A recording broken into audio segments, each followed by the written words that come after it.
En fait, le cerveau a un peu du mal à faire la distinction entre ce qui est imaginaire et ce qui est réel. L'objectif pour moi des entraînements, c'est de créer des notions de déjà-vu. Ça veut dire quoi? On a peur de ce qu'on ne connaît pas, de ce qu'on n'a jamais vu. Après, il y a tout un chapitre sur la psychologie, la visualisation mentale. Ça marche beaucoup, ça, hein, surtout chez les sportifs de haut niveau, tout ça, ça marche beaucoup. Il faut se visualiser en train. En fait, le cerveau a un peu du mal à faire la distinction entre ce qui est imaginaire et ce qui est réel. Donc, ça veut dire qu'il faut... moi, je suis prof d'arts martiaux, donc je me visualise souvent en train de me faire agresser, même dans la nuit. Déjà, on prend des coups d'ailleurs. Tu m'as encore frappé. Je déconne. La visualisation, c'est créer une petite, qui n'est pas réelle, hein, mais une petite notion de déjà-vu, toute petite. Et bien juste ça, des fois, ça permet peut-être de ne pas être en état de sidération le jour où on découvre quelque chose. Maintenant, il faut être capable d'imaginer des choses les plus tordues.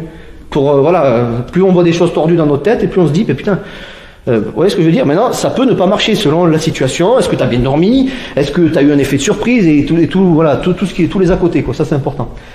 Mais il faut donc créer ce qu'on appelle une notion de déjà-vu. Et moi, j'appelle ça dans mon jargon à moi, les photographies mentales. Ça, c'est propre à moi. Hein. J'ai mis des noms sur des idées. Hein. Bouge pas. Tu vas faire la star aujourd'hui. Fais ça. Tu peux gonfler les biceps. Voilà. Je déconne. Ça, c'est quoi? C'est la phase d'armée d'un coup de poing, par exemple. Ou d'un coup de couteau. C'est le thème d'aujourd'hui. Attention. Tiens. Voilà, ça. Eh bien, dans votre... C'est une image, évidemment. Tac. Dans votre tête, vous photographiez ça. Change de main. Tac.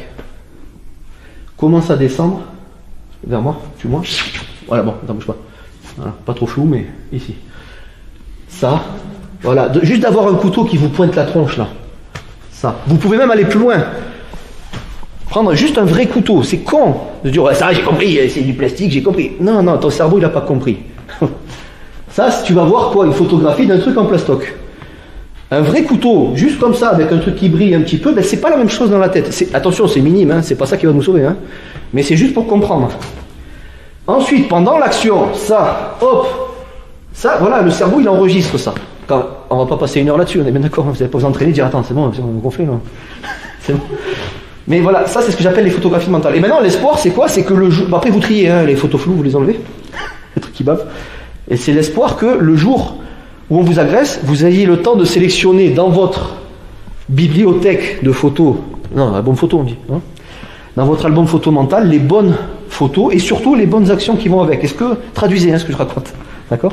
Donc ça c'est important, c'est ce que j'appelle les photographies mentales. Si tu souhaites aller encore plus loin, à savoir décupler tes connaissances en self-défense, devenir confiant et efficace en situation réelle, mais ce que je t'invite à faire, c'est à cliquer juste ici. Formation offerte, ou encore sur le lien qui est en description juste sous la vidéo. Voilà, j'espère que la vidéo d'aujourd'hui t'a plu et que t'a aidé à progresser un petit peu plus. Quant à moi, je te retrouve de l'autre côté pour commencer ta formation vidéo offerte. À tout de suite.